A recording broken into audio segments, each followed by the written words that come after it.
നമസ്കാരം. ഇന്ന് എന്റെ കൂടെ ഇരിക്കുന്നത് CITU നേതാവ് സുരേഷ് പാളയമാണ്. എല്ലാ സർക്കാരുകളെയും വളർത്താനും തളർത്താനും ഉദ്യോഗസ്ഥർക്ക് കഴിയും എന്നുള്ളതിന് ഏറ്റവും വലിയ തെളിവാണ് നമ്മൾ പുറത്തുവിടുന്നത്. കാര്യം അർജുൻ വിഷയവുമായി ബന്ധപ്പെട്ട് സുരേഷ് പാളയം അടക്കമുള്ള ആക്ഷൻ കമ്മിറ്റി നേരിട്ട കുറച്ച് വിഷമങ്ങളാണ് ജനങ്ങളിലേക്ക് പങ്കുവെക്കുന്നത്. ഇത് ഉദ്യോഗസ്ഥരെ കുറ്റം പറയാൻ വേണ്ടിയിട്ടല്ല, നല്ല ഉദ്യോഗസ്ഥരുണ്ടാവും. പക്ഷെ ചില ഉദ്യോഗസ്ഥന്മാരിൽ നിന്നും കിട്ടുന്ന വളരെ മോശമായ പ്രതികരണത്തിന്റെ അടിസ്ഥാനത്തിലാണ് ഇത്തരം വീഡിയോകൾ നമുക്ക് ചെയ്യേണ്ടി വരുന്നത്. സുരേഷ് സാർ പറയാം. ഞാൻ നമ്മുടെ അർജുൻ ആക്ഷൻ കമ്മിറ്റിയുടെ വൈസ് പ്രസിഡന്റാണ്. അതുമായി ബന്ധപ്പെട്ട് CITയുടെ വഴിയോരത്തിന്റെ ഏരിയ സെക്രട്ടറി. അങ്ങനെ ഒരു കോർഡിനേഷൻ കമ്മിറ്റി എന്ന നിലയ്ക്ക് ഉണ്ടാക്കിയ കമ്മിറ്റിയുടെ ഭാഗമായി ബന്ധപ്പെട്ടുകൊണ്ടാണ് നമ്മൾ ഈ മേഖലയിൽ പ്രവർത്തിക്കുന്നത്. നമ്മൾ എല്ലാവരും ഉണ്ട്, ജാതി മത അല്ലെങ്കിൽ രാഷ്ട്രീയ ഭേദമല്ല, എല്ലാ കക്ഷികളും കൂടിയ ഒരു കോർഡിനേഷൻ കമ്മിറ്റിയാണ്. ആ അർജുനെ വീണ്ടെടുക്കുക, ആ അർജുൻ വീണ്ടെടുക്കുന്നതോടു കൂടി തന്നെ ആ ലോറി കണ്ടെടുക്കുക, മനാഫ് ലോറിയുടെ ഉടമയുടെ ആവശ്യം കൂടി മുൻനിർത്തിക്കൊണ്ട് ആ ലോറിയും കൂടി കണ്ടെടുക്കുക എന്നുള്ള ഉദ്ദേശം കൂടിയാണ് നമ്മൾ ഈ അർജുൻ ആക്ഷൻ കമ്മിറ്റി രൂപപ്പെട്ടത്. അതിൻ്റെ ഭാഗമായി ചില ഉദ്യോഗസ്ഥന്മാരുമായി ബന്ധപ്പെടേണ്ട സാഹചര്യം ഉണ്ടായിട്ടുണ്ട്. സർക്കാരുമായി ബന്ധപ്പെട്ട് നമ്മൾ കൊടുത്ത നിവേദനത്തിന്റെ ഭാഗമായി സർക്കാരിൽ നിന്നുണ്ടാകുന്ന ഇടപെടൽ വളരെ ഭംഗിയായി, അല്ലെങ്കിൽ അത് വളരെ സത്യസന്ധമായി ഇടപെട്ട് അത് ഉദ്യോഗസ്ഥ തലത്തിൽ എത്തുമ്പോൾ നമ്മളെ ഈ കമ്മിറ്റിക്ക് ഒരു നിരാശ, ഒരു പ്രയാസം അനുഭവിക്കുന്ന രീതിയിലേക്കുള്ള കാര്യങ്ങൾ പോകുന്നുണ്ട്.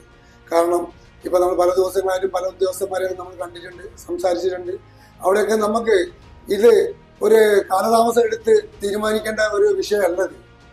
നമ്മുടെ ഒരു പ്രിയപ്പെട്ട ഒരു സഹോദരൻ മണ്ണിന്റെ അടിയിൽ, അതിന്റെ കൂടെ വലിയൊരു ട്രാക്ടറും മണ്ണിനടിയിൽ, ലോറി ഡ്രൈവറും കൂടെ ആണ് ഉള്ളിലുള്ളത്. ഒരു ലോറി ഡ്രൈവറും ഒരു ലോറിയും കൂടിയാണ് മണ്ണിനടിയിലുള്ളത്. കേരളം എന്ന കൊച്ചു സംസ്ഥാനത്ത് നമ്മൾ മനുഷ്യസ്നേഹികളാണ്. ആ മനുഷ്യസ്നേഹത്തിന്റെ ഭാഗമായി നമുക്കിവിടെ ജാതി മതം രാഷ്ട്രീയം ഒന്നുമില്ല. നമ്മൾ ഒറ്റക്കെട്ടായി നമ്മൾ ആ അർജുനെ വീണ്ടെടുക്കുക എന്നുള്ള ഒരു ആക്ഷൻ കമ്മിറ്റിയാണ് രൂപപ്പെട്ടിരിക്കുന്നത്. പല വിധത്തിലുള്ള ആളുകളും പല ട്രേഡിംഗ് ആളുകളുണ്ട്. അതിന്റെ ഭാഗമായി ബന്ധപ്പെട്ട് പ്രവർത്തിക്കാനുള്ള അവസരം കിട്ടിയ ഒരു ഭാഗമാണിത്. അവിടെയാണ് ഈ പ്രശ്നങ്ങൾ നമ്മൾ മനസ്സിലാക്കാൻ കഴിഞ്ഞത്. ഉദ്യോഗസ്ഥർ അതായത് തിരുവനന്തപുരത്ത് ആക്ഷൻ സേവ് അർജുൻ എന്നുള്ള ആക്ഷൻ കമ്മിറ്റി എല്ലാവരും കൂടെ അവിടെ പോകുന്നു. മുഖ്യമന്ത്രി വളരെ നല്ല രീതിയിലേക്ക് അവിടെ നിന്ന് പേപ്പേഴ്സ് ഒക്കെ എത്രയും പെട്ടെന്ന് ക്ലിയർ ആക്കാനുള്ള ഓർഡർ ഇടുന്നു, എല്ലാം വരുന്നു. പക്ഷെ താഴേക്കിടയിലുള്ള ആളുകളുടെ ബുദ്ധിമുട്ടാണ് ഈ പറയുന്നത്.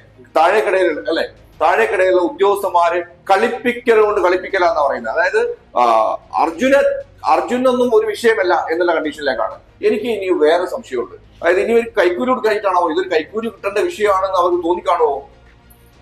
കൈക്കൂലി കിട്ടേണ്ട വിഷയമായിട്ടൊന്നും എനിക്ക് അനുഭവപ്പെട്ടില്ല. അവർക്ക് ഇതൊരു മാമൂലാണല്ലോ സംഭവം. അതെ, പക്ഷെ അവര് ഈ സംസ്ഥാനത്തും ഈ ലോകം മൊത്തവും ഉള്ള ഒരു വികാരം മനസ്സിലാക്കുന്ന രീതിയിലേക്കല്ല ഉദ്യോഗസ്ഥ വൃന്ദങ്ങൾ പെരുമാറുന്നത്. കാരണം ഒരു ലോകം മുഴുവൻ ചർച്ച ചെയ്യുന്ന ഒരു വിഷയമാണ് ഇപ്പം നമ്മൾ ഈ കൊച്ചു കേരളത്തിന്റെ ഉള്ളിലുണ്ടായ അനുഭവമാണ്. ഇപ്പം ഇത്രയും ലോകത്തിൽ തന്നെ ഇത് ലോക ശ്രദ്ധ നേടിയെടുക്കാൻ കഴിഞ്ഞത് എന്താ വെച്ചാൽ കൊച്ചു കേരളത്തിൽ നിന്നുണ്ടായ ഒരു ലോറി ഡ്രൈവറും ഒരു ലോറിയുമാണ്. അതിന്റെ ഭാഗമായുള്ള ശക്തമായ ഇടപെടൽ, കുറച്ച് മനുഷ്യസ്നേഹികളുടെ ഇടപെടൽ, അതിന്റെ ഭാഗമാണ് ഇന്നത് ലോകം മുഴുവൻ ശ്രദ്ധയെ പിടിച്ചു പറ്റിയത്. അവിടെയാണ് നമ്മൾ ഉദ്യോഗസ്ഥന്മാർക്ക് ഇത് അറിയില്ല എന്നുള്ളത് നിലയ്ക്ക് നിൽക്കുന്ന രീതി കാണുന്നത്. കാരണം ഒരു വിഷയവുമായി ബന്ധപ്പെട്ട് മുഖ്യമന്ത്രിക്ക് നമ്മളൊരു നിവേദനം കൊടുത്ത് മുഖ്യമന്ത്രി അത് വളരെ സന്തോഷത്തോടെ കാര്യങ്ങൾ നീക്കിയതിന് വേണ്ടത് ചെയ്യാമെന്ന് പറഞ്ഞ് അതിന്റെ റിപ്പോർട്ട് അയച്ച് പിറ്റേന്ന് തന്നെ ഇപ്പം 2 ദിവസം മുന്നേ നമ്മൾ പോയി പൊളിറ്റിക്കൽ സെക്രട്ടറിമാരെ കണ്ടു, കാര്യങ്ങളൊക്കെ ധരിപ്പിച്ചു. അവർ അതിന്റെ കൃത്യമായി കൊടുത്തതിന്റെ പിറ്റേന്ന് തന്നെ ഒരു കാലതാമസമില്ലാതെ അതിന്റെ സെക്ഷനിലേക്ക് അത് അയച്ചു കൊടുത്തു.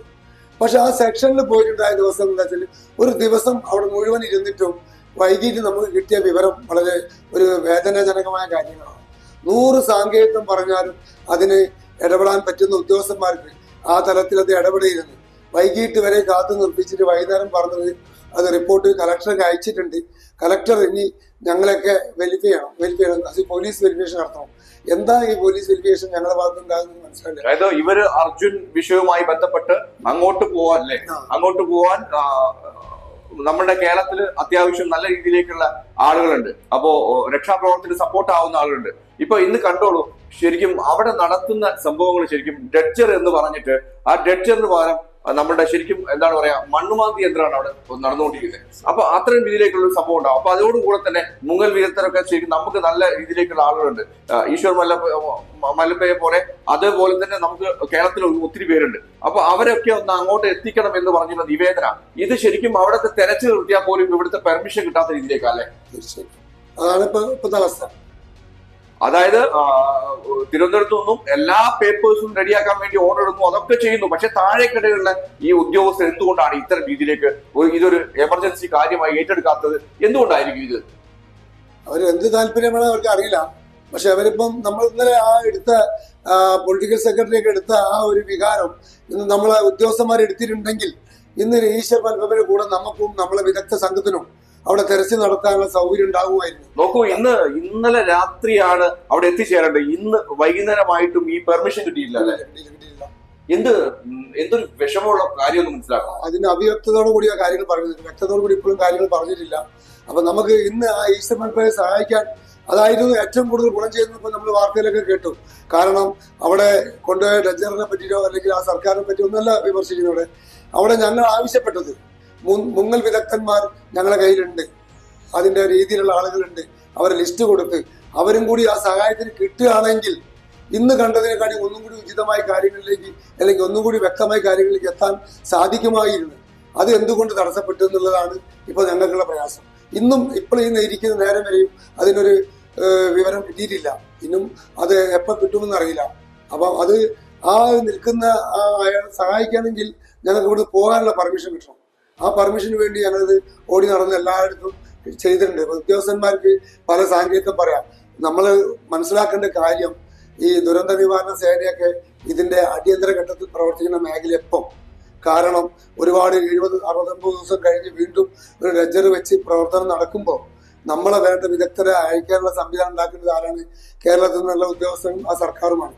സർക്കാരിന്റെ പിന്തുണ കിട്ടിയിട്ട് പോലും ചില സാങ്കേതിക തടസ്സം അത് കൃത്യമായി തന്നെ പറയണം.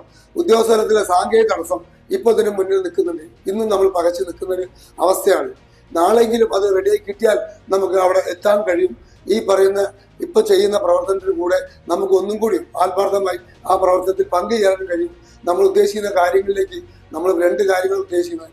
ഒന്ന് അർജുന്റെ കുടുംബം, ഒന്ന് ആ ലോറിയുടെ ആ മനാഫിന്റെ ബന്ധപ്പെട്ട ആള്. ഈ 2ഉം നമ്മുടെ പ്രധാന ആവശ്യങ്ങളാണ്. ഇതെടുക്കുമ്പോൾ തന്നെ നമുക്ക് കാര്യങ്ങളൊക്കെ ഒരു വ്യക്തതയിൽ കിട്ടും. അതിന് സഹായിക്കാൻ പറ്റുന്ന ഒരു ടീം നമ്മുടെ കൈവിൽ ഇപ്പുണ്ട്. ആ ടീമുണ്ട്. ആ ടീമിന് നിർദ്ദേശം ഞങ്ങൾ കൊടുത്തു കഴിഞ്ഞിട്ടുണ്ട്. ആ ടീമിനെ പറ്റി ഞങ്ങൾ നിർദ്ദേശം കൊടുത്തു കഴിഞ്ഞിട്ടുണ്ട്. ഞാനൊക്കെയാ പോകേണ്ടെന്ന് നിർദ്ദേശം കൊടുത്തിട്ടുണ്ട്.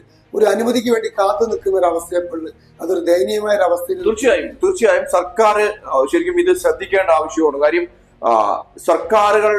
സർക്കാരുകളെ താഴെ ഇറക്കാൻ വേണ്ടി ഒരു കൂട്ടം ഉദ്യോഗസ്ഥർ ശ്രമിക്കുന്നുണ്ട് എന്നതിന് ഏറ്റവും വലിയ തെളിവാണ്. കാര്യം കുറച്ചു നാളായിട്ട് ജനങ്ങളുടെ ഒരു വികാരമാണ് ശരിക്കും അവിടെ നിന്ന് ഈ ലോറി ഡ്രൈവറെ തിരിച്ചു കൊണ്ടുവരിക എന്നുള്ളത്. അതിന് എഗെയിൻസ്റ്റ് ആയിട്ട് നിൽക്കുക എന്ന് പറയുമ്പോൾ നമുക്ക് അങ്ങനെ പറയേണ്ടി വരും. 100% സർക്കാരിന്റെ ഉദ്യോഗസ്ഥന്മാര് ഈ ഇത്തരം രീതിയിലേക്ക് ചെയ്താൽ 100% സർക്കാരിന്റെ കണ്ണുകൾ ഉണ്ടാവണം എന്ന് പറഞ്ഞ് നിർത്തുകയാണ്. കാര്യം ഒരു അനുഭവമാണ് പങ്കുവച്ചത്. ഇനി സാധാരണ ആളുകൾക്ക് പോലും ആളുകൾക്ക് എന്തൊരു മനപ്രയാസം ഇത്തരം രീതിയിലേക്ക് ഉണ്ടാവും എന്നാണ് ഞാൻ പറയുന്നത്. ഇത്ര രീതിയിലേക്ക് ഒരു എമർജൻസിയായി നീക്കേണ്ട പേപ്പർ പോലും നീക്കാത്ത സാഹചര്യത്തിൽ സാധാരണ ഒരു മനുഷ്യൻ അവർക്ക് എങ്ങനെ നീതി ലഭിക്കുക എന്നുള്ളത് നമുക്ക് ക്വസ്റ്റ്യൻ മാർക്കായിട്ട് കാണേണ്ടതാണ് ശരിക്കും ഇത്ര തീർച്ചയായും. അപ്പോ നിർത്തുകയാണ്. ആരെയും കുറ്റപ്പെടുത്താൻ വേണ്ടിയിട്ടല്ല, ഒരു അത്യാവശ്യ കാര്യത്തിന് ഒരു മനുഷ്യന്റെ ജീവൻ രക്ഷിക്കാൻ അല്ലെങ്കിൽ ഒരു മനുഷ്യൻ തിരിച്ചു കൊണ്ടുവരാൻ വരുന്ന സമയത്ത് ഇത്തരം രീതിയിലേക്കുള്ള നാടകങ്ങൾ അല്ലെങ്കിൽ ഇത്തരം രീതിയിലേക്കുള്ള അലസത നിങ്ങൾ ഒഴിവാക്കണം. കാര്യം പലർക്കും ജീവന്റെ വില, നിങ്ങൾക്ക് എന്തെങ്കിലും പ്രശ്നം വന്നാൽ മാത്രമേ ആ ജീവന്റെ വില നിങ്ങൾക്ക് മനസ്സിലാവുള്ളൂ. നന്ദി, നമസ്കാരം.